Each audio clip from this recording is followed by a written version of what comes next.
Good evening, everybody, and welcome to What's Up, Cuz? I'm your host, Jason Palmer, along with my cousin, the coach himself, Lance C. Irvin, and we both changed. We are. You got a different background, and I've got a different background. We're being unique today. You're wearing a LCI 181 Nike sweatshirt. Lance C. Irvin, Lance Champ Irvin, or like my mother used to say, Lance C. Irvin. Lance Chandler Irvin. 121 is my favorite Bible script. I will look up to the hill who comes my help. See, you know, you got to do something different, Jay. I said, let's start off the new year with something different. I didn't know you was going to switch up, but that's how cousins think from time to time. That's how cousins think, man. It is. I love your background. Sharice must have picked that backdrop out. Of course she did. You know I didn't do anything. Don't you see the C right there? J and C. That's what that means. Jason didn't do it. So you 121. That's your favorite scripture. I'm wearing my favorite numbers, 88 for my man Patrick Kane, and also because of the year I graduated, the best class ever, the class of 88, baby. That's why I'm wearing number 88, because you know I'm a heathen, so I ain't got no. I'm not gonna bother you tonight because that fire jersey kind of fire. That a Blackhawk jersey rather. That's some heat tonight. I like that. Is that like some fall classic jersey? Yeah, this is one of the winter classic jerseys that they wore a couple years ago. This is the all black one. So I gotta represent the Blackhawks. The hockey starts on Wednesday, man. Look how happy you are. Look how happy you are about hockey season. I'm wearing the hat. I'm wearing the jersey. We ain't got no team, but that's all right. How come we don't have a team, cuz? Because everybody hurt. No team's hurt, man. Hey, they still hurt. They still hurt, man. Yeah. Jonathan Tays is out with an undisclosed illness, so we don't know what that is. Curry Dock broke his wrist. He's out. Alex Lenander, he also did something, so he's out for the year. So they got some issues. And then we still don't know who goaltending, so we need to talk about our guy, Corey Crawford, man. You guys made Corey Crawford retire. Unbelievable. Unbelievable. CC had a great year last year. You guys, you're a Blackhawks hockey fan, true and through. You love them.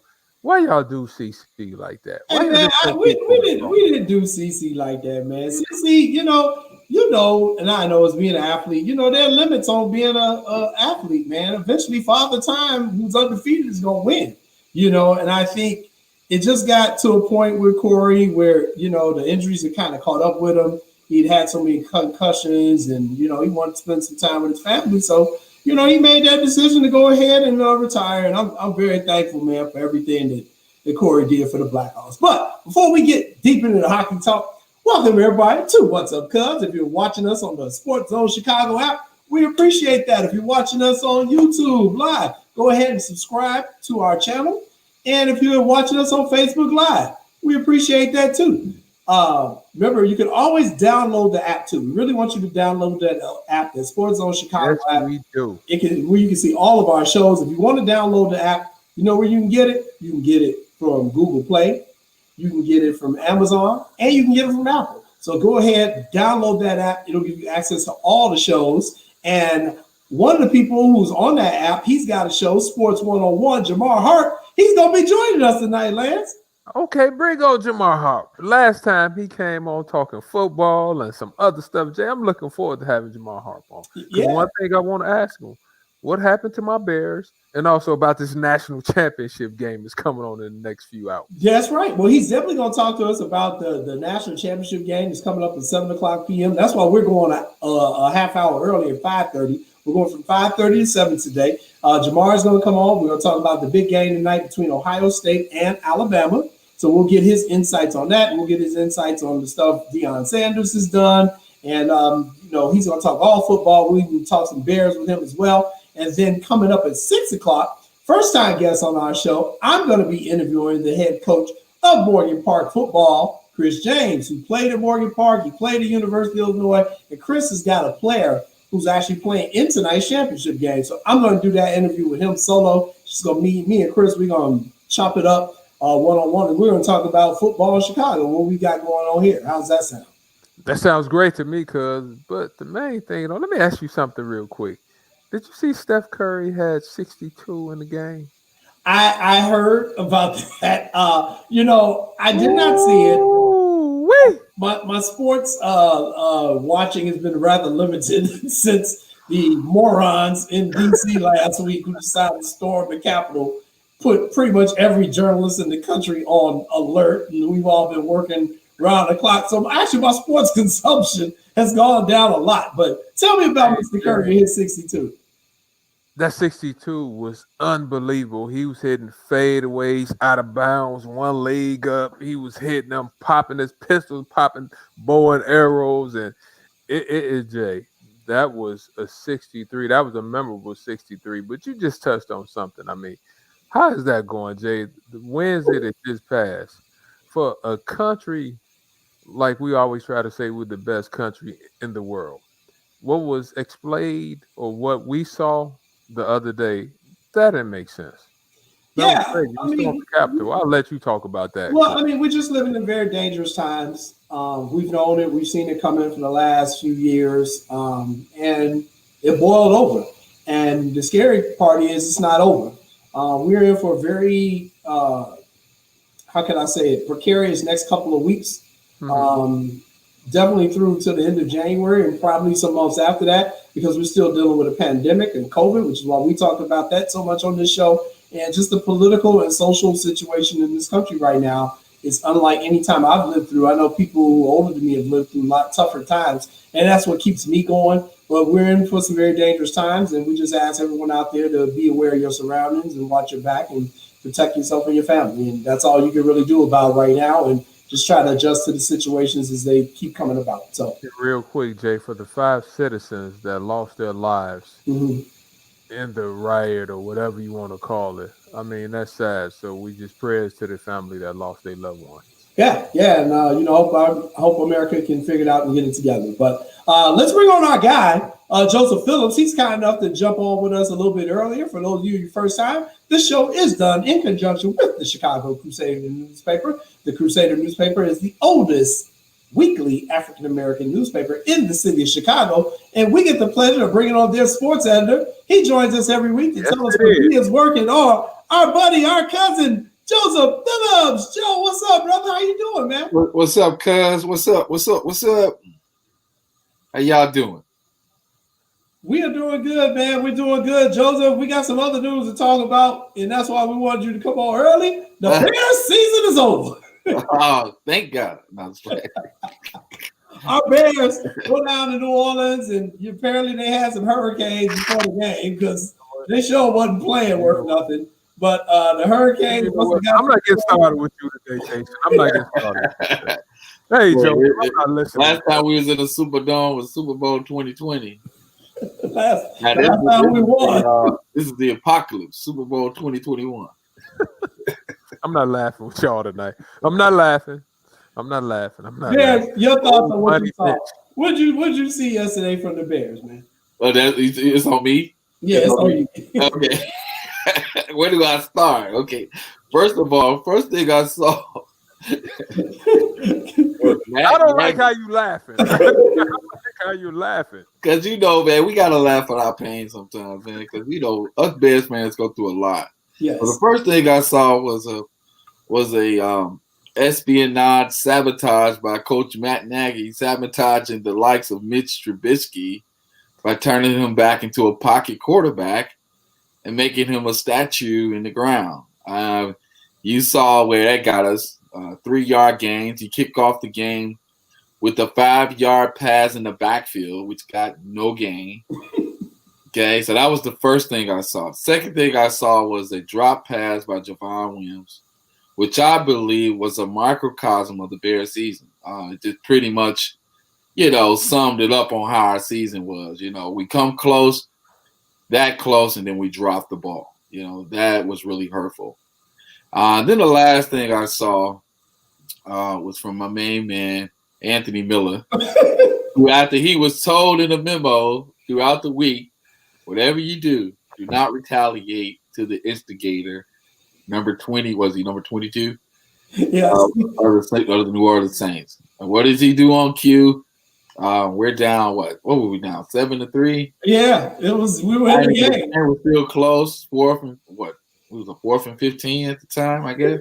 Exactly. And all he had to do was just keep walking. You taught that in grammar school. When you go on a road trip to another high school, don't talk to the fans and don't talk a lot of trash to the players because it's a possibility they might jump you after the game. But you're just supposed to just keep your mouth shut and keep it moving, leave it in the ref's hands. But what did he do on cue? I see the guy, same old devil, comes up into his ear, start whispering, and next thing you know, he smack boxing, and then he swings at him and hits him in the helmet. Out he goes. And I think that's the last time you're going to see Anthony Miller in the Bears uniform. Oh, well, last texted me as soon as it happened. What was your question to me, cuz? What is this idiot doing? I said, did he know Mooney wasn't playing? I said, maybe he didn't know other than Robson, the other key wide receiver isn't playing. I said, was he point shaving or was he game shaving? I don't know what you want to call it, but that was one of the. I'm not going to even get started. It was a Butch McCray move, Lance. It was a Butch McCray move. Blue strips. And then let me ask you this: what are you going to really do hitting somebody in their helmet with your bare hand? Him and Javon Williams need to. That was some old school like slap boxing in the street in the 90s type stuff. Like you an NFL professional, bro. If you're not gonna fight him without the helmet, why are you trying to fight him with the helmet? You're not gonna hit him in the face. And read the scouting report. The same thing happened in what I think week 8 or week 7. When you played when Javon Williams did it. Yeah, exactly. Javon Williams could have told him like, "Hey, after I drop this pass, I want you to go smack him in the helmet." No, I tell you how you get him, catch it and run it past him. There you go. There you go. And here was my thing. I was like, how y'all gonna let this dude Dennis Rodman y'all twice? Right. In the same season. And this dude like a genius. He like, every time he gets back, he like, every time I see him in the video, he like. I couldn't believe that. But you know what, fellas? I just thought the Bears played a very undisciplined game. I mean, that was the most egregious of the penalties, but they did dumb penalties the entire game. Right. I mean, they were jumping off sides and giving the Saints fourth down, giving them first downs when it was fourth down. Like, what are y'all doing? I don't know what happened to Eddie Jackson, man. Like, his game has been declining since he got that contract, bro. I don't know what's going on with him, man. But he has some nice one-liners, but he hasn't been backing it up, man. So that offsides penalty really hurt us yesterday. I thought the Bears had a chance to win the game. They had several opportunities, but I was scared. Let it slip away. And Matt Nagy was so conservative, he didn't trust Mr. Trubisky because he felt like, son, if I make you look good, I'm going to lose my job. I agree. Well, let's ask Lance. Lance, you coach. When you have a team that was undisciplined, as the Bears were last night, who is that on when you have that? First of all, it's on the team and it's on the coaching staff also. During a week of practice, you try to put them in a position where they understand what's going on. And as a coach, that's all that you can do. But a lot of it falls on the players. Now, I know the coaches and the coaching staff, they will get most of the blame. Mm-hmm. But when you're dealing with men, we have men that's getting a paycheck. You've been in these situations all year for you to display what you did last night, it makes it seem like you haven't been coached, but a lot of that onus should fall on the shoulder of the players. I mean, this do or die right here. Now, this championship season, first of all, we were lucky to be in the playoffs anyway. It's a privilege. Blew up the numbers. Exactly. It's a privilege to be in the playoffs. Then they expanded the wild card. So you're in the playoffs. And to go out like they went out, I mean, heck, we didn't convert on a third down all game until the last series of the whole game. How you going to win? And like you said, Jason, Joseph, I do agree with you. When has Mitch been a pocket passer? Right. We went back to the old Chicago Bears. I could barely watch the game. I thought about Jason laughing at me way back in September, October. Yeah, y'all won 4 games. The Bears was good enough to beat the teams we should have beat, and we're good enough not to beat the teams that we should have beat. And I think, to my last word, I thought the Saints was primed for a butt whooping last night. For a butt whooping. Our defense looked good. You can't ask for a better job on the defense. Missing Smith, missing some of other key players that we missed. I mean, come on, y'all. That's I'm not letting the defense completely off the hook, Lance. They had a whole lot of missed tackles, man. It was a whole lot of missed tackles. There was one play, the dude literally had 4 Bears players running around him, and they were all looking at each other like, well, you gonna tackle him? Well, no. What about you? I was like, well, somebody tackled this dude, and the guy ran like an extra 11 yards. So I'm not letting them off the hook. I think the whole team was just a complete disappointment. And so, let's talk a little bit about how they go from here, what changes need to be made. I've called for, the replacement of Nagy and Ryan Pace and Ted Phillips. And personally, I'm praying they sell the team, but I know that'll never happen. Joseph, give me some of your thoughts, or if there's anything you're hearing in terms of changes that could be made with this organization. Well, unfortunately, fellas, or in the word of Stephen A., quite frankly, the Bears aren't making any changes. Like they talking about keeping Matt Nagy on board. This is what I'm hearing, okay, from the media. Keeping Matt Nagy on board. There's a possibility they're gonna keep Ryan Pace on board, and there's a small possibility they bring Mitch Trubisky back. A small possibility, but like I said, at the end of the day, man, when it comes down to all of this, it's time for another football team in Chicago. We talked about this earlier in the year. Let's go find us another team. Let's go get that petition so they can have some competition, so they can make real changes. Because right now, like I said, they're moving on their schedule. They're not moving on the fan schedule. The Bears are moving on their schedule. They feel like, hey, we can make changes when we want to, and you guys can do nothing about it. It's a dictatorship. We need a democracy, as those people at the Capitol were screaming. Lance, what are your thoughts? Let me add in this, Jay. I think over the last 10 years, we have had 5 coaches. 5 in the last 10 years. I mean, is it the coaches? Are we picking the right players? I mean, a coach, you can only do so much without the right players.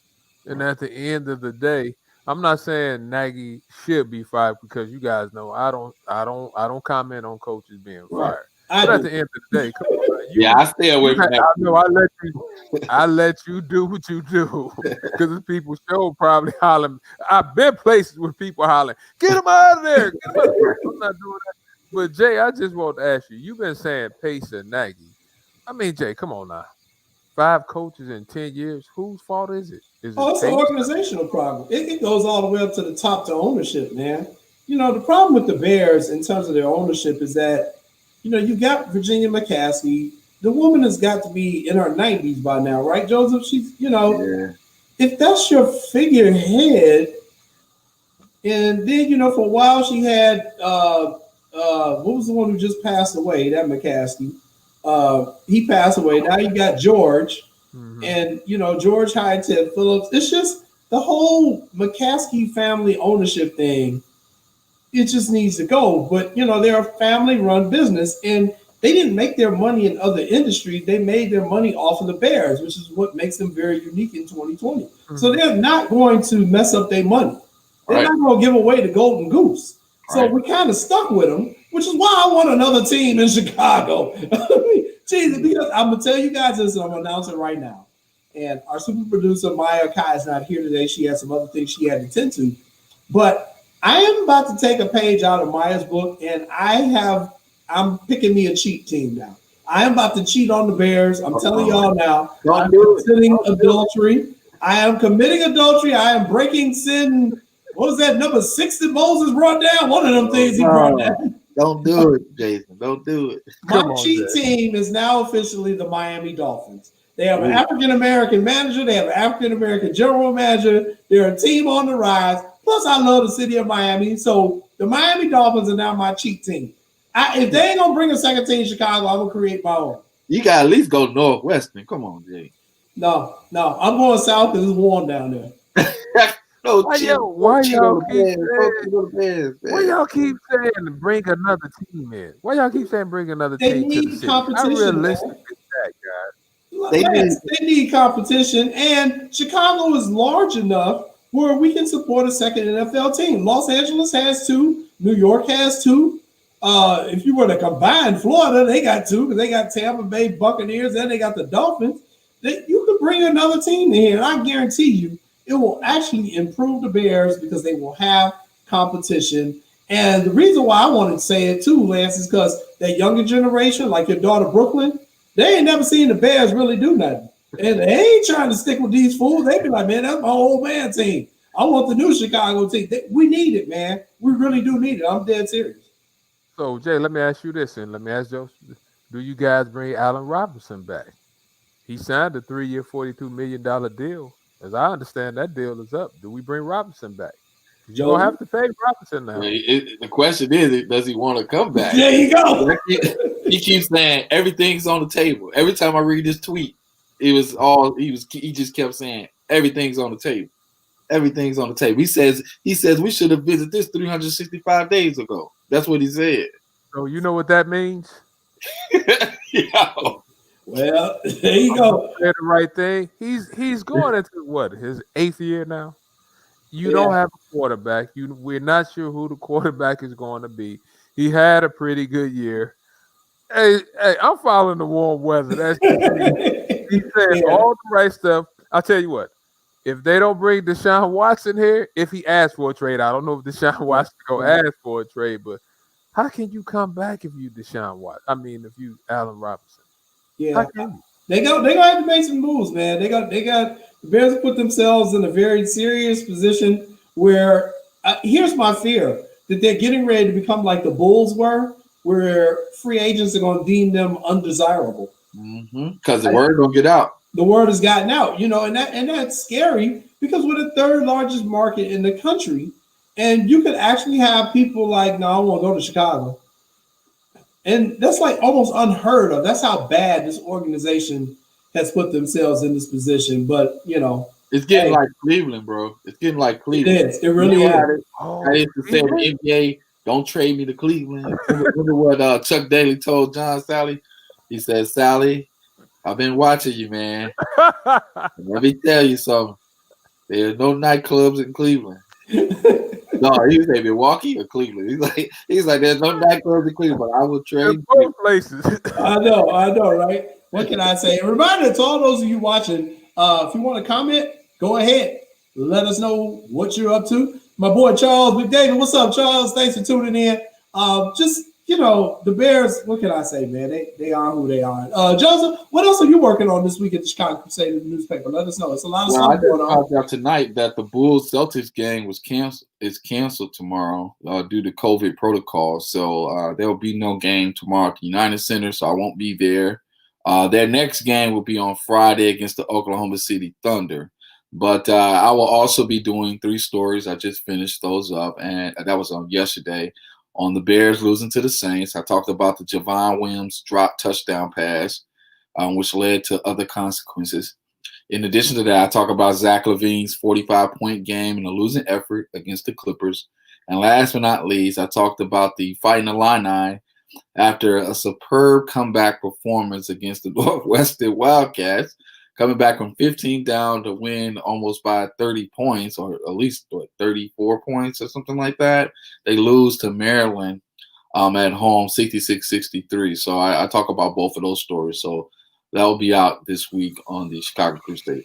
Okay, yeah, and the Fighting Illini, they kind of had it's a good season. Don't get me wrong, but they've had a couple of tough losses. That Maryland loss was a tough one. The loss to Missouri was a tough one. And I just think the expectations are so high for this team. Remember, a good friend of our program, Kendrick, when Kendrick comes on, he talks about it a lot. And, we got a future former flying Illini guest coming on in the future, too. Here, one of the members from back in the day is going to join us in a couple of weeks. And, that Illinois basketball team, I know they're pretty scary, man. Them Illini fans are like, what are we doing? We losing to Maryland? I think I'm sorry, go ahead, Lance. No, I just think the Big Ten is probably the best conference in the country this year. That's true. Playing in the league where you have, out of the top 25 teams, 6 teams are rated. Iowa, It's been a beast. Michigan with our guy Jawan Howard is 10-0 that we working on getting on the show. So all up and down the Big Ten, it's a league where you have to battle each and every night. And Maryland, over the last couple of years, have had some really good players. So with that being said, I don't think that's a bad loss for U of I, but it's a tough loss because you lost at home. And you want to make sure you win all of your games at home. But the Big Ten is a league where you battling each and every night, and there's some really good teams, some really good coaches, and some really good players in that league. So U of I know they lost last night, but they just have to keep staying the course because they're having a great year. Yeah, I agree with that. They've been very impressive. And Joseph, before we let you go, Blackhawks getting ready to start up, coming up on Wednesday. And just as their luck, they get to play defending champion Tampa Bay Lightning to start out the season. There's no preseason, so everybody just starting it. You get to play 2 games down in Tampa against the Lightning. Any thoughts on the upcoming Blackhawks season from you, Joseph? Well, when it comes to the Blackhawks, the good news is Corey Crawford is coming back home to retire. So that will be the highlight of the year. We need to just celebrate that piece. But like I said, the Blackhawks are in a rebuilding mode. They got new management, I don't know what happened to Rocky Hurst. He just disappeared. Like, did he just pass over his son or something? Well, he hasn't. He's still there, but I think his son is definitely making a lot of the decisions. They promoted Stan Bowman, which everybody is scratching their head over. But I personally like Stan. I actually played softball with Stan. I was a softball teammate with Stan when he first moved to Chicago about 15 years ago. I don't know. I don't know what's going on with Why That's because you're supposed to know. It's just so. Here's the problem. It's hard. Joseph knows because of COVID. It's hard to talk to people because you're doing everything on Zoom conversations, and even though Joseph is going to the stadium to actually watch the games live to report on them, he's not having a one-on-one conversation with the player. Like, he's talking to him over Zoom. In the stadium. Right. So it's you can't really get a feel for what the heck is going on with the team because you're literally not around the team. Right. So it's really hard to say what's going on with the Blackhawks right now. I hope they can get it together, but I'm not sure, Joseph. So, we'll see. But hey, buddy, thanks a lot for jumping on early. And before I let you go, who you got tonight in the game? Ohio State, Alabama. Give me your prediction. Well, I'm a Big Ten guy because I love it, fighting the Illini, and the next thing closer to us, I guess, Indiana, then the state of Ohio. So I'm going to have to roll with that offensive line and Ohio State Buckeyes. All right, so you going with the Ohio State Buckeyes. Because, Joseph, we need those big 315 guys up front. Come with it tonight because my man Barmore from Alabama, and I'm pulling for the Ohio State University. Hey, my man Barmore out there. That defense, that's a bad boy up top. So they're going to have to block tonight if we have any chance. All right. There you heard it. Joseph, thanks so much for joining us, buddy. All right, God see you again next week on Dr. King's Holiday. Coming up next, he is the head coach of Morgan Park High School football team, Coach CJ, Chris James. He's coming up with us next right here on What's Up, Cuz.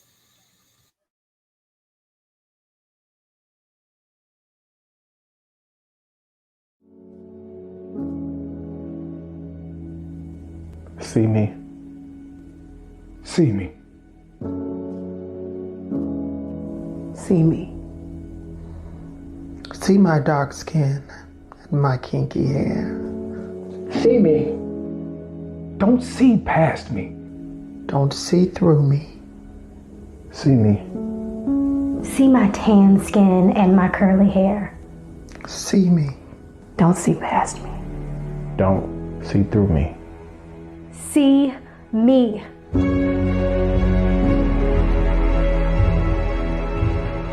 See my face, wet with tears from years of oppression. See my hands, weathered and worn from decades of pulling myself up through your society. See my feet, split from centuries of walking your delicate line. See me.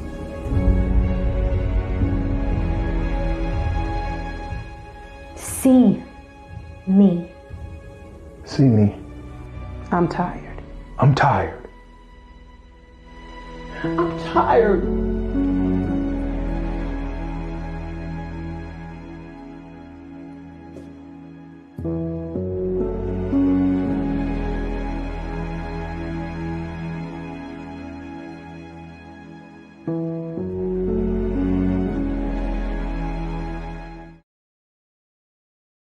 African Americans here and across the country are contracting coronavirus at higher rates than others. People of color and those with underlying health conditions such as heart disease, diabetes, and asthma are being hit hard. Please protect yourself and your family. Wash your hands often. Clean and disinfect frequently touched items. Wear a cloth face covering in public places like the grocery store where it's hard to social distance. More importantly, stay at home as much as possible. Your safety and the safety of our community depends on it. Welcome back, everybody, to What's Up, Cuz. I'm your host, Jason Palmer, along with my cousin, the coach, Lance C. Irvin. And Bear season is over. Blackhawk season getting ready to begin.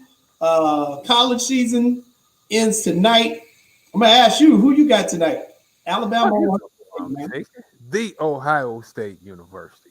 I've been telling you, I know it's going to be tough, Jay, but I think, like I just mentioned earlier, if we could block up front and open up the running game, then we will have a chance because Fields is good. But now with that being said, though, Alabama, we have to keep the ball away from them because that offense that they have, Najee Harris and those fellas, Devontae Smith, if we letting them stay on the field, we're in trouble. So we have to keep them off the field. So the running game has to be there. Sherman has to have a great game. Fields has to have a good game. Like he can and like he will, but we have to block up front. If we can't block, and if we don't keep those boys off the field, it's going to be a long night. All right. Well, we'll see. Well, I know you got to get out of here for this next episode. You will be back at 6:30, so I'm going to go ahead and just remove you right now. Woo! Through the magic of the internet. And my first guest tonight, he's coming to us to talk about the college football championship game tonight. He is a native of the city of Chicago. He played his football at Morgan Park High School. He then went on and played in college. He played it down there in Champaign for the University of Illinois Fighting Illini, and we are so happy to have him here with us on What's Up, Cuz tonight. He is currently the head coach back at the school he used to play for. I mean, that's a blessing right there to be able to do that. My man, Chris James, Coach CJ is joining us. CJ, what's up, brother? How you doing, man? Hey, what's going on, man? Thanks for having me on. Excited for the game tonight, man. Chomping at the bit to get some football. I know you are, man. And it's always, fun for me to bring people like you on. What year did you graduate from Morgan Park? I graduated from Morgan Park in 2006 under Coach Spurlock. And then I played at Illinois under Coach Zook. There you go. So I knew it was that, it's always fun for me to be able to bring back people from your generation. You graduated from 2006, and, I got to call a lot of things when I was the PA announcer at Gately. So it's like hilarious to me to be able to bring you guys on now to see you as grown men and all the things that you all have accomplished. And man, I'm just telling you, man, my favorite games was when y'all was playing Hubbard and Coach E. Oh man, I remember every single one of those games with Coach E. I mean, at the time, that was like our biggest rival. So yes. That was like a game that I got up for, and seeing them, their interest in coming out in the smoke and playing Coach E and how talented they were. My years at Morgan Park, we got after them, but they were always a good team. Always, man, always. And you're joining us tonight to talk a little bit about the college football championship game tonight. You got a kid that's playing in that game, but I kind of want people to get to know you too, coaching, and some of the stuff you're doing. You're now back at Morgan Park as the head coach of the football team. And unfortunately, due to the pandemic, you didn't get a chance to have your season in the fall. Hopefully you'll be able to get it in the spring. Tell me a little bit about what you're doing to kind of prepare your players for hopefully what will be their first game in a couple months here in March. Yeah, I mean, everything with the situation is pretty fluid. I mean, things are changing constantly. I mean, the biggest thing is just staying in contact with the kids and keeping them motivated, keeping them optimistic about the season, making sure that they're working out and doing the things that they need to. One, because football is a physical game, and especially with them being 15 to 18 years old, you want them to be physically prepared and ready to go if they give us the season. I mean, no matter when they give us the season, the kids are going to be excited, whether we playing in the cold or whether we playing in 80 degrees. So it's just staying in contact with them, keeping them motivated, doing virtual workouts, giving them different workouts that they need to do, and just holding them accountable. I mean, they're hopeful. So we'll see you in the next month if we get a chance to play. So CJ, as it stands now, what timeline has the IHSA given you in terms of when you can even start doing your practices together? Yeah, so we were supposed to start being able to work out, I think, towards the end of January. Football practices could start, I think, February 15th. And then our first games would have been sometime between March 5th and March 10th. So with us being a CPS school, not only do we got to get IHSA approval, we got to get district approval from CPS. So, we're hopeful and seeing that, those people at the top will find a way to work it out. But we'll see. We'll know something in the next couple of weeks. I know they put winter sports on hold again. So we'll see. Yeah, I mean, because so you've got a very interesting situation. Because, yeah. I mean, let's be honest. Football is a fall sport. And now in the spring, you're usually doing your spring practices. You're prepping for the fall. And now you may be having games being played in the spring. And for you, that's going to affect you because a lot of your players also do other spring sports. Because I know Morgan Park has got a great track and field tradition too. Yeah. So it's going to be, you'll have baseball going, basketball and track all going at the same time.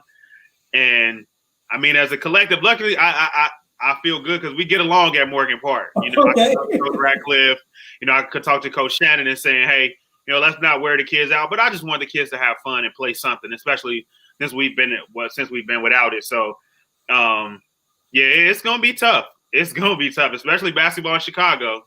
So we'll see. Yeah. And I know the other thing that you guys are going to have to also deal with is it's going possibility of being a shortage of referees to do the games because all the sports are going at once. And a lot of us referees, we do multiple sports, but we can't be in two places. Yeah, as a referee, I know really well Mike Alton. And I don't know. He was like, look, I do baseball, basketball, football. He was like, I don't know what I'm going to be able to do. He's like, hey, I'm happy to make the extra money, but I can't be two places at once. So, it was already a shortage of referees. So we'll see, man. Right. I know Mike does. I know Mike is a state final baseball umpire. Oh, yeah. Knowing Mike, I know which one is his favorite. I'm not going to put him out there. But he's I'm going to have to call him out when I see him. He's a very good umpire. He's a very good football referee. He do the state playoffs for football, too. So, we need it. Yeah. So it's gonna be funny. We all gonna be working pretty hard there. And then I guess just my final question about the high school football season. As you were in Illinois and not being able to play, but unfortunately you were sandwiched because Indiana was playing, Wisconsin was playing, and Iowa was playing. Yeah, Michigan played too. Michigan played too, and I know sometimes you all will do a non-conference game with a team from out of state. Sometimes you do, sometimes you don't. But just as a coach, how was it for you being able to understand that all the other states around you were playing and you guys were not?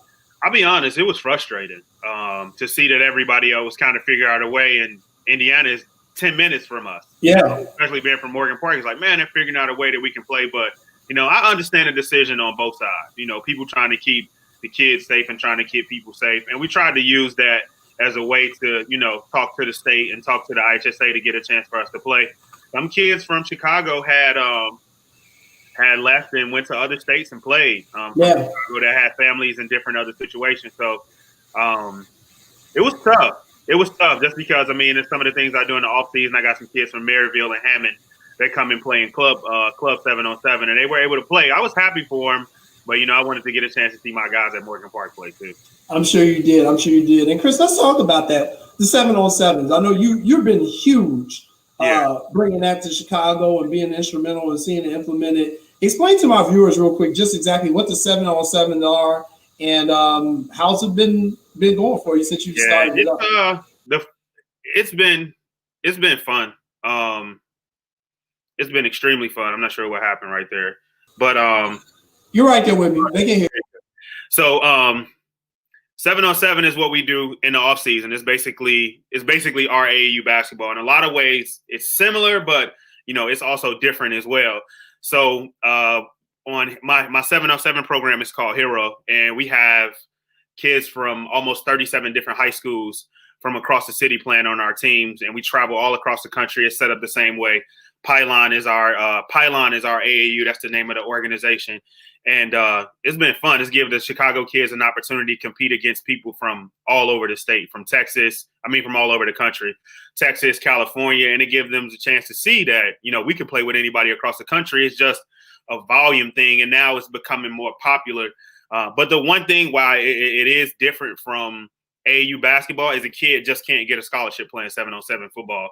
The one thing that they want to see is they want to see your high school film, and they need to see you in pass. They need to see you be physical, but it's an opportunity for kids to get better over the season. One thing that we talk about in Chicago is we don't get a spring football like a Florida would or Texas would or California. Right. So that's why you see, like with the game tonight, Ohio State and the Big Ten has really, showed its presence, is because kids are playing in the spring in 7-on-7. So instead of a kid just playing 4 football seasons, he's playing 7 in the off season, where he gets the chance to get better and make the mistakes in the off season and be prepared for the season. So it's been fun. It's been instrumental in a lot of kids getting recruited and just playing the game and just getting better. We've had a lot of success with Hero and playing across the country. So it's been fun. It's been fun. Now, Coach CJ, let me ask you this, because I know there are some schools within the Chicago Public League, they don't have really, a lot of them don't yield a real regulation size football team. Do you take kids from other schools and match them up with other schools who may have a 7-on-7, or how does that really work? So let's say, I'll just take, for instance, let's say if I threw out a name like Juarez or Tilton, or something like that. Do you get some of those players to participate? Yeah, so that's been the thing that's been good about it, because there are 94 high schools that play football in CPS. Mm-hmm. So with those kids, we just put them all together, and then we make our own teams from that. So we've had kids from Tulario. I had a kid from Muchin Prep, who they only had 13 guys on their team. I had kids from everywhere, and we just put them together and let them play. And the thing is, just let them compete, and it'll figure itself out, once we get out there. I think the kid that goes to he would transfer from Virginia Tech. His name was Quincy Patterson. He went to Tulario. They had 18 kids on their team, but when he came over, everybody seeing how big he was, his presence as a sophomore, he ended up being a national recruit. So it helped a lot. We just put everybody together and let's just go play. Man, I'm all for opportunities for our young men and women in Chicago, and however we can get them the exposure. So really good job by you putting that together. And then just where do you all play those 7-on-7 games too? So we play at the Pullman Center. They should be reopening soon here, which was big for us. Like the Pullman opening was huge for us, because before we'd have to go all the way out to Ho Chunk and McCook and as far as we could. And that's the first thing the kids say, can I get a ride? With Pullman, it's like, hey man, get on the bus. We'll see you there. So it's been great for us, and it's allowed us to expand and have a lot more kids on the team. I think right now we're a little bit above 300 kids in our program. So wow. It's been fun. Yeah, it's been really fun. And the thing that's so beautiful about that is getting those 300 kids in that program. That's 300 that I don't have to worry about when they with you, with other coaches. We're getting them off that street in Chicago. So let's talk to you a little bit. As I mentioned in the opening, you U of I alum. You played football down there. Yeah. Your thoughts on U of I's football program and them releasing Lovey after the season? I think Coach Woodman bleeds orange and blue, the athletic director. So, that's a tough decision that he had to make, with Lovey based on his record. And I think Lovey's a good guy. I had a great relationship with him and, helping talking with him through some recruits. I think Bielema will do a good job. And, it's tough. It's a tough business. And, you get analyzed based on your wins and losses. And, Lovey will go on and find a job. I wish him nothing but the best. But I think they'll do well, especially with Coach Bielema. They'll be consistent. That's one thing that he has shown at being at Wisconsin and being at Arkansas. And he knows the Midwest really well. He kept some guys on that recruit the Chicago area. So we'll see. I'm hopeful. But like anything else, you got to put the work in, and we'll get a chance to see what they do this year coming up. Without a doubt. Let's talk a little bit about the number of players from Chicago, especially out of publicly, who have been able to get to U of I. Yeah. I think, in the last 15, 20 years, U of I has gotten some pretty good players. I remember they were able to get Martez out of Simeon. Yeah. He went down there at the same time as the quarterback from Simeon, if I'm not mistaken, right? Yeah. I mean, at the time, Coach Zook did a great job with Chicago. Mm-hmm. And he actually put it on me and one of my close friends, Juice Williams, that went to CBS, and said, hey, if y'all going to come down here from Chicago, y'all got to bring everybody else with y'all.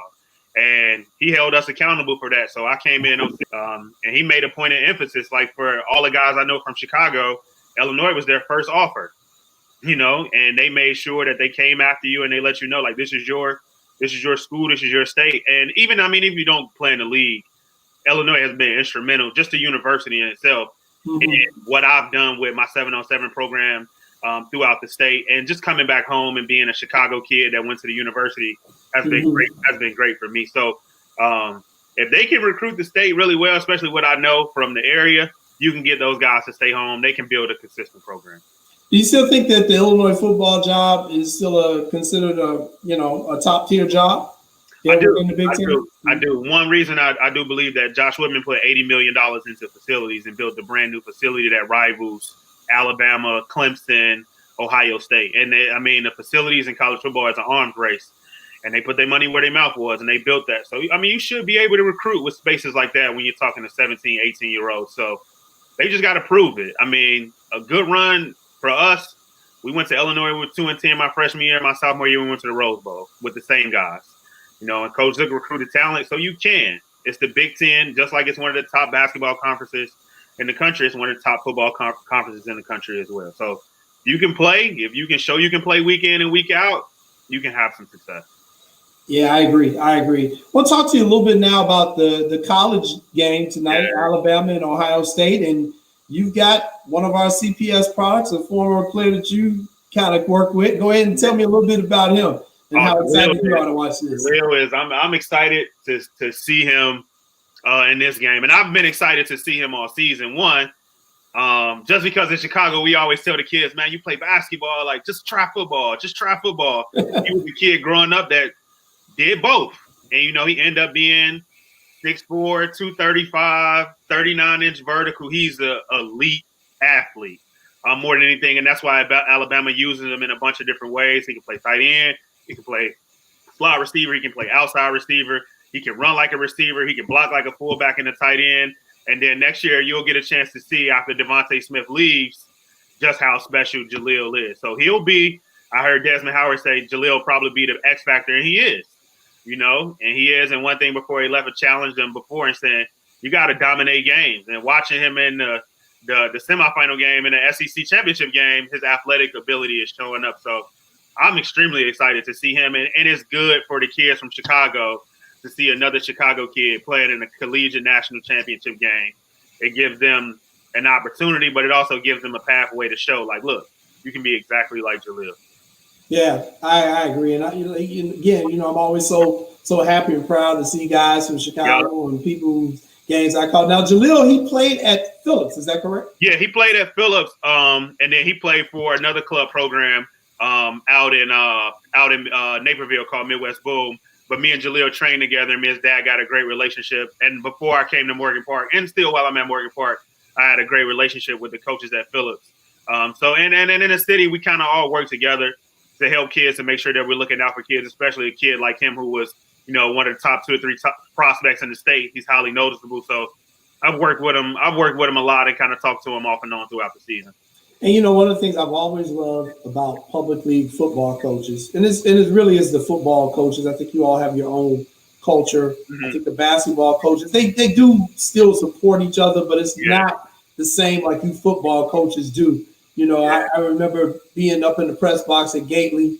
Oh yeah. And you got all the old school coaches up there.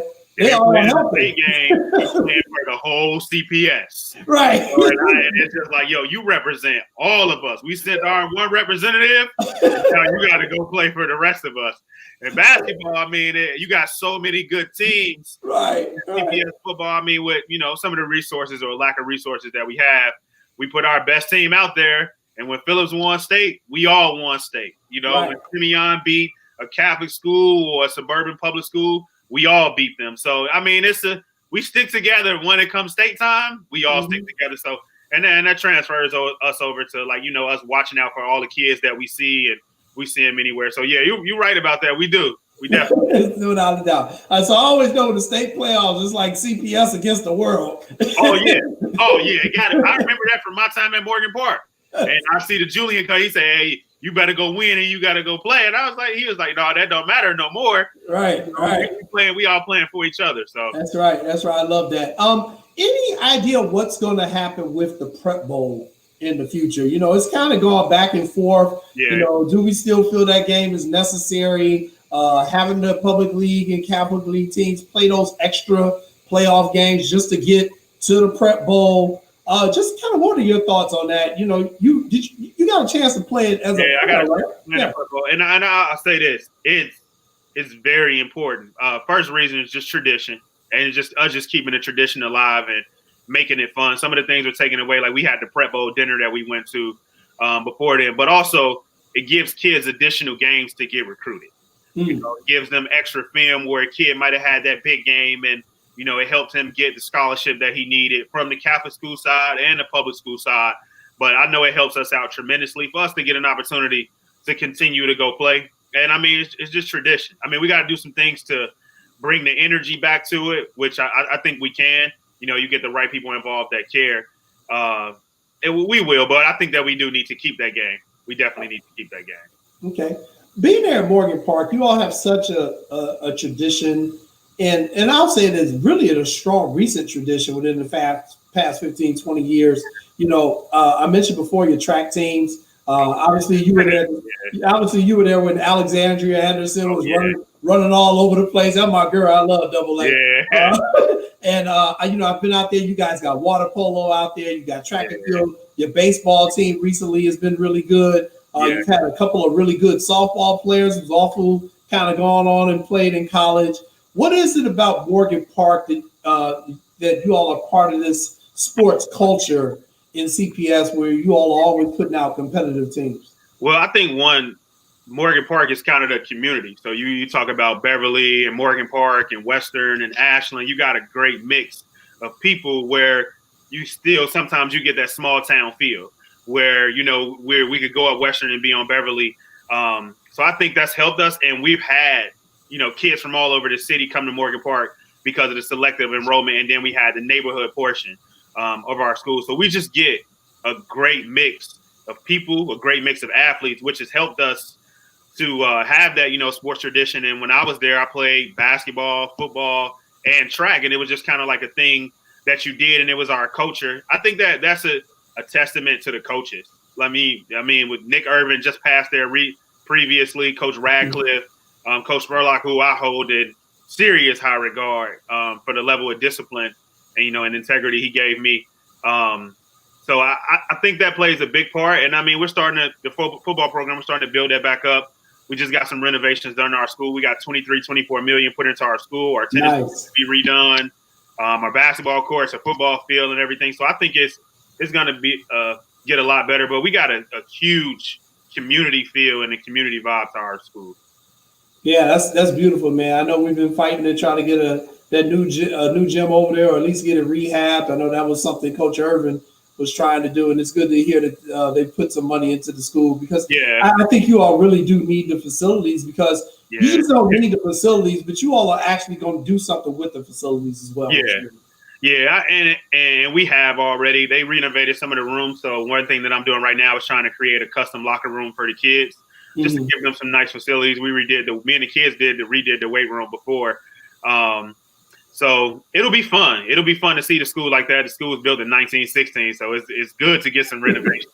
Yeah, tell me about it. And I guess my final question for you, CJ, and I'll let you go. I know just your coaching philosophy and the philosophy a lot of coaches over there at Morgan Park, like you're talking about, is you all like the multi-sport athletes. Yeah.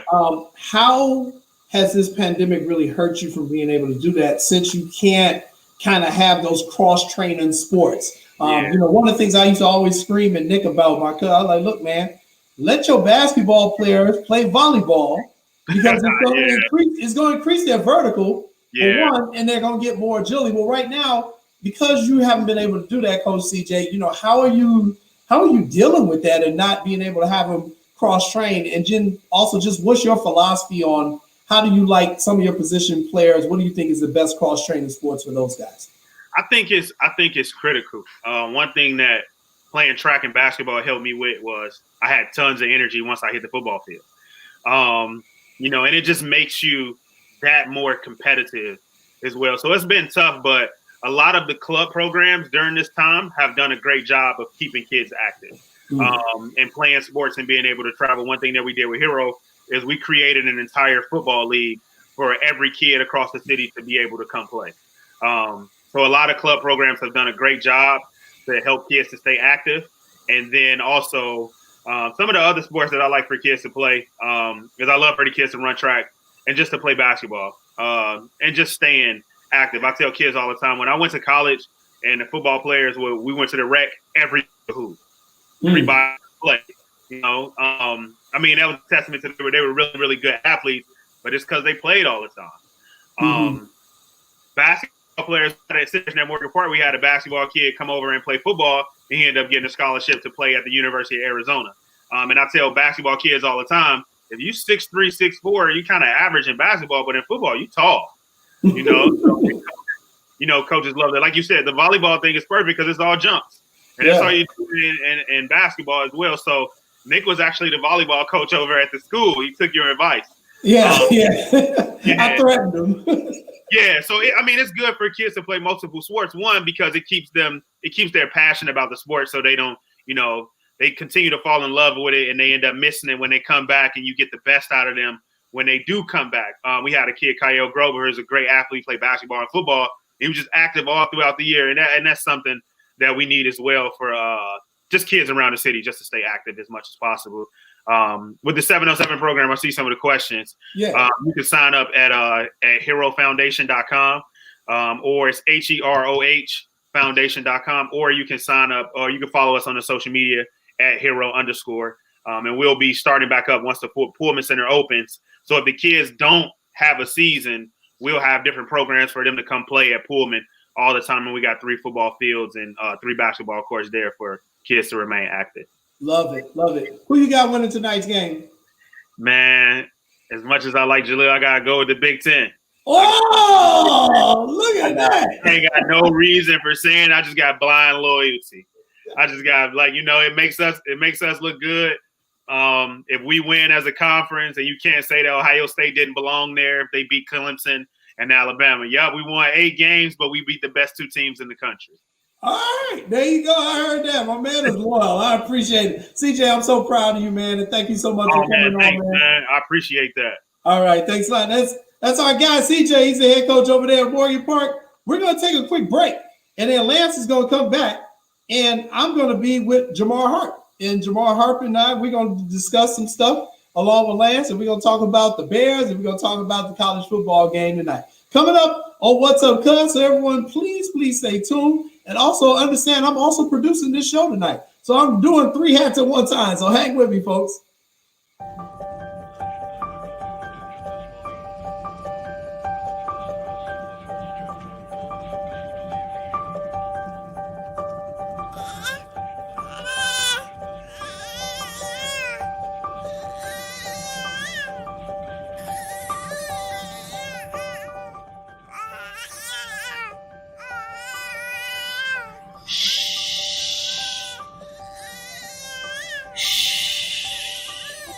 Compassion, noun.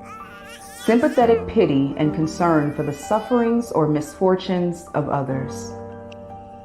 We're all born with it. It's in us. Don't believe me? When you hear a baby cry, something pulls at you. You want to ease that pain. You want to soothe that hurt.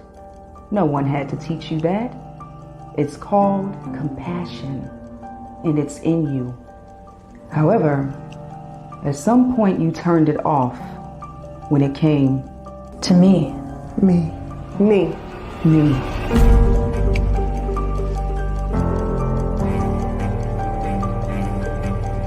The cries of my soul have gone unheard, but today, you will hear me. My heart has wailed a melody loud enough to shatter your ears, and you ignored me. But this week, You will hear me. This body has beat the drums of anguish, only to be silenced. But this month, you will hear me. This year, This decade, This century, I will be heard. And you will be the one to hear me. and when I am finally heard, Show compassion. show compassion. show compassion. Remember, it's in you.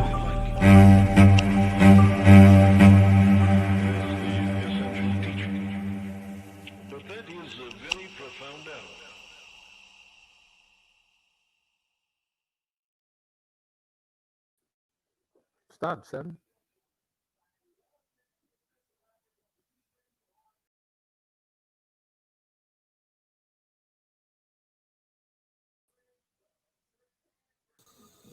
Welcome back, everybody. To What's Up, cuz?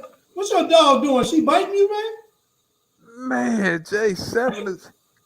Come here, 7. 7 is. Let me come here. I'm trying to pick you up. Now you don't want me to pick you up. I'm trying to show everybody. Only on the What's Up, cuz show, folks. 7 all over the place, Jay. But I need you to do me a favor. What's up, cuz? I need you to use your contacts to get Desmond Howard on, so I can ask him to hand me some of his hand-me-down suits. Ooh, that man suit game is sharp, Jay. So that's what I need you to do. Get us Desmond Howard. Okay, I'm gonna do that. Hey, guess what we got? Who we got? We got a poll question. We got a poll. Oh, Jay, we forgot the poll question. I forgot. I told you, I'm being the producer. I gotta be job, Maya. I'm interviewing. I'm being Maya. I'm watching all. Where's Maya at anyway? Maya had a work commitment. She had a legitimate work commitment. Maya could not be with us tonight. So I am running the board. I'm putting all this stuff up. So if folks, y'all looking at me like, what the heck is this dude feeling with us? Because I'm trying to do jobs that I ain't qualified. Hey, you're doing an excellent job. But what I tell you about always bailing Maya out? Come on, Jay. Maya's somewhere at Starbucks drinking a latte, thinking about baseball. Thinking about whether the Cubs trade Chris Bryant or not. Yeah, she always got sports on her mind, so that ain't right. Oh, she has a great show too, Jay. I had an excellent time on her show the other day. Yeah, you were a guest on our show last week, so great job by both of you. Hey, but we do have a poll question. Remember, our poll question, it is sponsored by the Chicago Crusader newspaper. You want to know what question I asked today? What's the question, Jay? Here's the question. I'll pop it up there. There we go. Did you want the Bears to make the playoffs? A, yes, you got to be in it to win it. Or B, no, we can't win the Super Bowl, so what's the point? so that's our question. Go to You're steady trying to stick the dag in me. Of course, I wanted them to make the playoffs. I'd rather be in the playoffs than not be in the playoffs because at any given day, you can win a game. But with that being said, we look like we didn't want to play in the game yesterday. So, of course, my answer is going to be B. I didn't want to be because they didn't have a chance to win the Super Bowl, and I'm trying to get them fired. So, I can't be like the lunatics in D.C. and storm Lake Forest trying to drag people out. They definitely just shot my ass. But so I can't do that. So only thing I can do is vote on my poll question B. No, I didn't want them to be. But hey, it's up to our viewers. Did you prefer the Bears be in the playoffs, or would you prefer them not be in the playoffs? Go to the Chicago Crusader website at www.chicagocrusader.com and cast your vote today. All right, so let's get our next guest on. He's going to come on. He's going to talk with us about the Bears. He's going to talk with us about the Bears, but he's also going to talk to us about tonight's college football game as well. So he has a show here on SportsZone Chicago. Great show. Right, Sports 101. If you want to know about the history of sport, this guy, he can talk it for days. He is a historian on sports. So he's going to come on. He's a associate head coach. He's responsible for the running game, and he's a coordinator at Livingstone College, which is an HBCU that plays in the CIAA. I think Central State Morehouse and them also are CIAA team. I can be wrong, but he'll correct me on that. Shaw was in the CIAA. Shaw, sure. Yeah. So, I mean, we're working on it. We're getting better with our HBCU's conferences, but we're going to bring him on. He's our guy, Jamar Harp. Jamar, what's up? How you doing, man? How y'all doing? What's going on, cuz? What's up, cuz? What's up, coach? How are you, sir? I can't complain. Thank you guys for having me. Oh, man, thank you for joining us. So, Jamar, so much we want to talk to you about. So much has changed with HBCU football too. So let's start there. Let's start with the HBCU. Obviously, we talked a lot about Dion being at Jackson State. Luther Campbell from Two Live Crew, who a lot of people don't know, is actually a very good football coach too down in Miami. He coaches at Edison High School down there. And Luke went live yesterday and had a great conversation just talking about Dion's impact and what it's meant to the SWAC so far. You're right down there involved in this world. So let's just ask you, what has Dion's impact been already in just the first few months of him being down there at Jackson State? First of all, that's a great question. His impact has been very monumental, not only for Jackson State, but for HBCUs and the SWAC and the MEAC as well. What's basically happening is a renaissance where these athletes are going back to the HBCUs that they originally started at. I can give you an example. You brought up Luther Campbell in Miami, and everyone knows the documentary The U with Howard Schnellenberger as the coach. But what they left out was in 1979, Miami lost to FAMU at FAMU, and he began to recruit their players. And you can Google that game on YouTube, and FAMU beat the brakes off of them. So he just bringing something back that we already had. Yeah, without a doubt. I don't mean to cut you off, Jay, but you know what, Coach? I was going to ask you, Jay. I was going to say, when was the last time that an HBCU actually whipped up on somebody? And I knew you was going to know the answer. That's why when you said it, I just started smiling. Because, we talking about Jackson State, but there's so many other schools. Other than Jackson State with Dion, what's the next school that we should be talking about? Besides Dion, you got a lot of hot schools going on. You have FAMU and Bethune-Cookman, who just entered the SWAC. You have North Carolina A&T, who had won the MEAC the last 3 or 4 years. And in that time, they beat East Carolina, which is a Division I predominantly white institution, at home. So those are some schools, as well as the other SWAC schools that are getting BCS players as well. So the SWAC as a conference is improving holistically with the addition of Deion Sanders. You know what? I think Dion probably, I don't want to use the word forcing, but what impact has Dion had with the other programs in the SWAC? Do you think he's making everybody else step their game up? Or you think people like his business as usual? Because every time I look, I'm seeing Dion on Subway commercials, Dion on different commercials, Jamar and Coach. That's a huge advantage right there. What's your thoughts on the impact Dion is having? Well, definitely he's making everyone step their games up due to his, his moniker. So if you look at it, there's a podcast called HBCU Game Day, which is highlighting the other teams that are getting Division I players.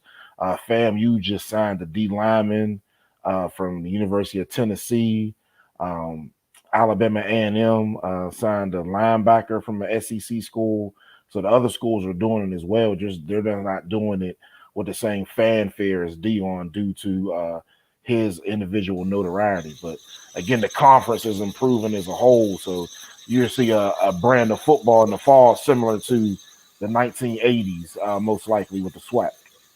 So when you talk about the conferences now, I'm huge in different conferences and stuff. And the one thing I'm concerned about is the MEAC. They lost Hampton. Now you losing North Carolina A&T. They losing some schools. And Bethune-Cookman is leaving too, I think. And Bethune-Cookman. They went to SWAC, Hampton, and North Carolina A&T. They went to the Big South. What's going on in the MEAC? Well, the MEAC is near and dear to my heart because, again, my alma mater, the North Carolina Central University, is a member of that conference. Recently, the MEAC has lost 4 teams. They lost Hampton and North Carolina A&T to the Big South, as well as Florida A&M and Bethune-Cookman to the SWAC. So that took a major toll to the conference. As of right now, you can only anticipate more teams leaving as they try to promote individual sustainability. So I can foresee maybe Delaware State or some of those schools trying to join a different conference. I think to save the MEAC, And you have to think of it in those terms right now, because if you lose 4 major programs or staples, you would be foolish not to. I would try to add football at Maryland Eastern Shore again, which is the home of Art Shell, NFL Hall of Famer. Mm-hmm. Add a couple more teams. So I think the impact of having 2 Division I black conferences will be monumental. So the MEAC, has to stand, and the only way it can do that is by adding additional members. I was sitting here thinking the other day because we had Will Jones, the head coach at North Carolina A&T, on last week. Mm-hmm. One thing we was talking about is that it's good football, it's good basketball played in those conferences. And I just want us to have some sustainability, like you said. And I also want those conferences to stay with realignment coming up in most conferences. What teams, if you thought about it, do you think the MAC should try to add? Do you think the SWAC is maybe going to add some more teams? Well, I think with realignment, I think the MEAC should probably maybe pull from the CIAA. Mm-hmm. That's the conference I currently work in. So I can see maybe Virginia State coming in, who has a campus that can accommodate the transition of Division One, similar to North Carolina Central did in the late 90s. Again, Maryland Eastern Shore is a member, doesn't have football. So I would really love to see them start their football program again, which will give you 2 universities in the state of Maryland, one on the Eastern Shore that can maybe recruit the Northeastern corridor as well as the Midwest, which is a Pittsburgh native I'm a firm advocate of. Midwest, toughest, best football out there, hands down. And I would maybe even try to do the opposite what the Big South is doing, and maybe try to pull a predominantly white institution into a black conference. I hear you. Ain't nothing wrong with that. Ain't nothing wrong with that at all. Once again, being joined by Jamar Harp. Jamar, let's talk about what's going on tonight. Championship game. We got Alabama and Ohio State. Break it down for us what each team is going to have to do to win. Okay, so again, for Ohio State to win, they're going to have to be able to control the button rip. Alabama sends defensive linemen at you at waves. And if they're able to get their hands on you and button rip off of blocks, which they do so well, it could be a very long game for the Buckeyes in the Midwest region of the United States. For Ohio State to have a chance, I think the receivers have to win one-on-one matchups with the Alabama DBs, which is their Achilles heel, if they do have one on the team. And if they can do that along with the Deshaun Wade Smith matchup at DB and corner, if Wade can pull it off and play some man coverage so Ohio State can get a safety in the box for that run game, I think it can make a much more explosive game. Hey, Jamar, I have to ask you, Coach, what's the rip button that you talked about? I thought I knew some football knowledge now when you said the button earlier. What was that now? So it's the button rip. So what's that, Coach? College football to get you get blocked, but you can't stay blocked. So if I'm attacking you on defense, I'm a run into you. I'm a head butt you with my head, and I'm a bench press you with my hands, and then rip off your block and show my jersey color in the hole. So I can either make the tackle or the running back bounce to the sideline. So it's a technique, button rip technique that D linemen use.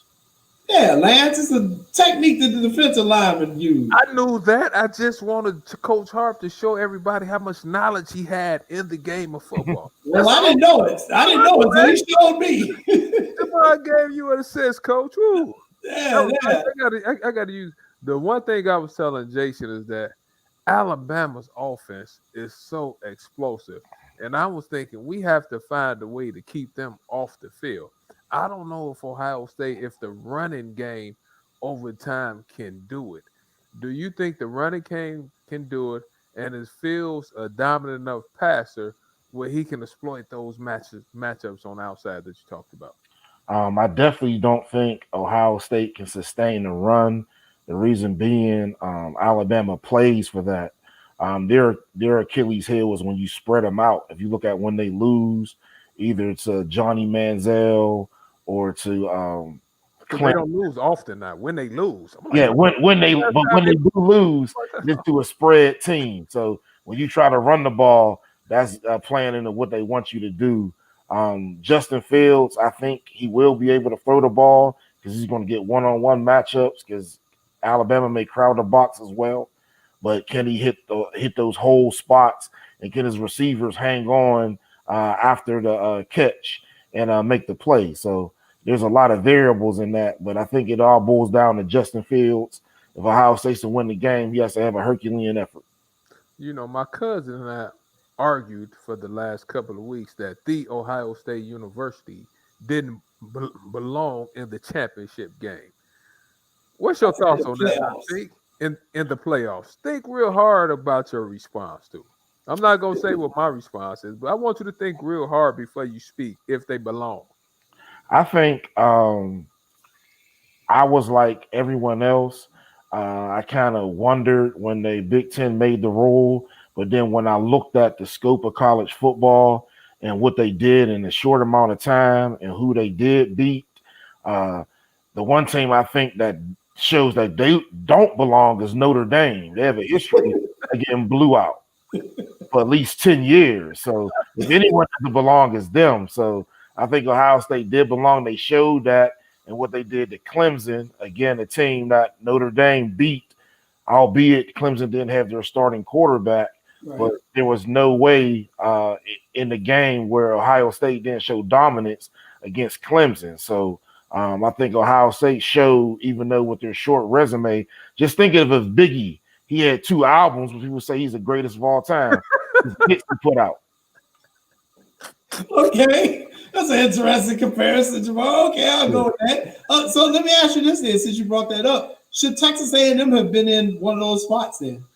Definitely. I think, again, Notre Dame has shown their inaptitude when they get to the BCS playoff for almost a decade. And for various reasons, if you can go back to the Manti Te'o girlfriend scam to some different issues, that is always a reason that they're given as an excuse, but the same thing happens again where they always get blew out. Again, I think it's due to their schedule. If it's anyone that's going to represent the Big Ten, it should be Ohio State. They're in a major city. If you look at the Big Ten, most schools are in the middle of nowhere. And even look at Illinois when they were winning. Zook was able to come in and bring 2 black quarterbacks, which is before his time. Majority of people have black quarterbacks now. And a lot of people say if Eddie McGee would have played, but he was from D.C., that Illinois maybe would have won the Rose Bowl game. Again, the only way I think the Big Ten can represent in these games, if a major school like that with a population that looks like us, I mean, Ohio State or Illinois can take down one of these teams. Got you. In terms of tonight's game, injuries could also play a role. We know Justin Fields got walloped last week, and I think he was playing just off of adrenaline and guts alone. I don't think he's healed from that by any stretch of the imagination over the course of 7 days. Ohio State's a little bit beat up. If you were an Ohio State fan, would you be kind of concerned about the health of your team going into this game? Most definitely. If you look at the game last week and see the hit Justin Fields took and not being able to move, and then seconds later get back in the game, it's obvious if you have any knowledge of sport, he has some medical assistance along with enthusiasm to get him through that game. Now, the next week after, he probably had problems sitting up. So as a fan, you can anticipate him not wanting to get hit. So they're going to lose a portion of their offense with the quarterback runs because obviously he's not in the health to run the ball and take a hit from this defense that loves to rally and run to the football. He'll be getting hit by multiple people. So he may not be able to make it through the game if he takes one hit. So how do we stop the Crimson Tide offense? I'm saying keep them off the field, but that's easier said than done, Jay. What needs to be done to keep those guys off the field? Because like I said, they're explosive. and they can score 40 points in the drop of a dime. What do we need to do to contain that dominant offense? I agree with you, Lance. I think you basically just have to keep them off the field. Ohio State has to manufacture some type of short passing game and a mid-range passing game to complement what Justin Fields can do, since he most likely will not be able to run the football due to the impact he took last week. If they're not able to have a controlled passing game, because I don't think the run game is going to work, and the receivers be able to take the hit and impact and make these catches, these short stop routes and hitches, then I think it may be a long day for the Buckeyes. What about the special teams for both of these teams, Jamar? Special teams, you got to look at Jalen Waddle, who may be coming back to play. I don't know how well they'll use him in special teams, but if they don't, you have the Heisman Trophy winner returning punts and kicks, so that's still pretty dangerous. I think Ohio State, they just have to manufacture some type of turnovers, maybe force Alabama's quarterback to make a decision that he doesn't like and make Alabama change their game plan and slow the game down so they don't mess it up and let Ohio State to come back in the game. But it's going to be tough. You know, you're playing a team that obviously has some recruiting cachet and can bring in the best of the best. So it's going to be real tough to bring down this dragon. You know what? Let me ask you this. I was just thinking about Deion and just thinking about scheduling. Do you think teams really want to play Deion? I know in football, scheduling is done like years in advance. Mm-hmm. Would you play if you like a Florida State, if you like a Tennessee? If I'm Tennessee right now with the way Deion is recruiting, would you play them, Jay?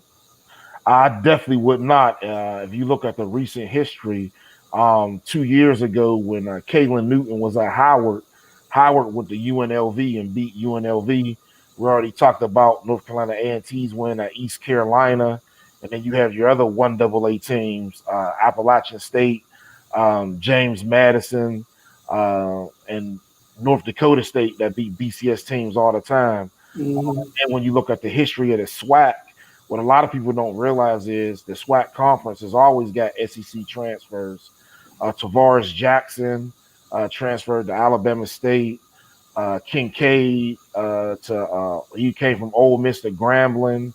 And then there's been a litany of others that have came in that started in the SWAC. So this is really nothing new. It's just happening at a larger scale. If you look at the team Deion is building now, where he's, for example, you take the number one JUCO cornerback from Georgia, 2 players from the University of Florida, you're basically building an HBCU team in the 1970s. And you got to remember in the 70s, no one wanted to play them, but they still went in the top 5 of the NFL draft. So to answer your question, I think Deion Sanders, if he does get a game with a PWI, it's going to have to be a top 5 team. If not, if it's a mid-major, they'll beat them, and then more kids will start the trend of the going back or the renaissance to historically black colleges. You know what, Jamar, and on that note, I do think also we in the public can play a role in that. I think one of the things we should do, first of all, we should all buy HBCU paraphernalia because that money goes to the school and helps them out. The other thing is a lot of these HBCU schools are state universities. So like Jackson State, like, just a lot of them, Alabama State, they're all affiliated with a state. I know down there in Florida, for a while, they had that law where Florida and Florida State and the University of Miami, they had to play one of the HBCUs, and they didn't care if it was Bethune-Cookman or Florida A&M. If I'm wrong, correct me on that, Jamar. But isn't that kind of like the way that went in Florida? Well, they had that a lot of places. When I was coaching at North Carolina Central, or most of the schools in the MEAC and SWAC, you get 2. They call them money games. So it's 2 games every year that you'll play a big time opponent. So we played Rutgers. There's a Durham Classic between North Carolina Central and Duke University. Savannah State, when they first made their entrance back on the Division I scene. They had an article on ESPN where they played a couple teams, Oklahoma State, Florida State, back to back. Then most recently you had the injury when Southern played Georgia and someone got paralyzed on the kickoff. So, and this happens all the time. But again, with the team Dion is building and taking not only D1 players, but SEC players who are supposed to be the cream of the crop, to Jackson State. If he gets a game, it's going to probably have to be against a top 10 team. Yeah, and I say that, Jamar, because he's got University of Mississippi and Mississippi State right there in the state of Mississippi. And, those are SEC teams. And I don't want to see them, once Dion get this thing rolling in a year or two, all of a sudden now they ducking them and don't want to play them, And so I would really hope that Mississippi, which has per capita the highest number of African Americans making up their citizenry, and I know they've got a large political bloc, I hope down there in Mississippi they pressure those big Mississippi schools that have to play Dion, man. Well, I definitely, based off the history, I don't think that's going to happen. If you look at Jackson State, Mississippi has 3 Division I black colleges: Jackson State, Mississippi Valley, and Alcorn State. Due to them being black colleges, and Jackson State, if you look at the nature and history of Mississippi, which a lot of you guys probably have relatives from due to the migration to Chicago, due to segregation, they said Jackson State, here's a 60,000 seat stadium. If you look at now, the players are running from Ole Miss and Mississippi State, where they ring cowbells and fly Confederate flags on a regular on campus. So it's like kind of word is out in the industry that they're not going to play him. That's right. Yeah, and I know they want, and people forget that the state of Mississippi had the Confederate flag on their state flag up until this past year. Yeah. And the only reason they yanked it was because the brother who was the running back at Mississippi State, who's going to go to the NFL, said, I ain't playing if y'all keep that up there. Again, no, go ahead, Jay. I don't know. I'm saying, well, that flag, it was used at the University of Mississippi. They were the Rebels. So it was flown in the stadium. It was sold as souvenirs. It was on people's shirts. And then they would sing songs around it. So the black players finally start to wake up and said, we don't want this to happen. And then with them realizing their power now, along with the NCAA granting money for likenesses, they can see the benefits of going to a black college and making money and still going pro. Yep. Well, I appreciate it, Jamar. I know we are running out of time. We got to get out of here because the national championship is getting ready to kick off. But before we go, you give me the last word. Who's going to win this game, Alabama or Ohio State? I got Alabama big. All right. Big Jay. I ain't mad at him. Jamar Harp, thanks so much, man. We appreciate you jumping on. Thank y'all so much. Go Blue Bears. Chicago, support Livingstone College. There you go. I like that, Jay. I like that, Coach. Yep. Last week, come to the end of this abbreviated edition of What's Up, Cuz. You and I getting ready to go and watch some football. I'm going to eat a burger and drink some beer. I've got Alabama winning this game tonight, too, though. You know what, man? I knew you was going to say that. You started off the show clowning my badge. Now you want to clown my pick. But you fail to realize who the older cousin is. But that's right, though. See, because the next time I see you and I spot full slab and you looking like you hungry, I'm not going to buy your food. Oh, man, don't do me like that, man. Don't do me like that, man. Hey, you know, go check out Full Slab, too, man. That's my boy. Full Slab that day because it smelled great. I know it did. Well, folks, we are done. We are out of time. We are out of here. Thank you for joining us on What's Up, Cuz. Check us out next week as we celebrate Dr. Martin Luther King's birthday and more guests on What's Up, Cuz. Take care. See you then. And Rich, stop talking about Roll Tide. Rich Hill Jr. Roll Tide. No.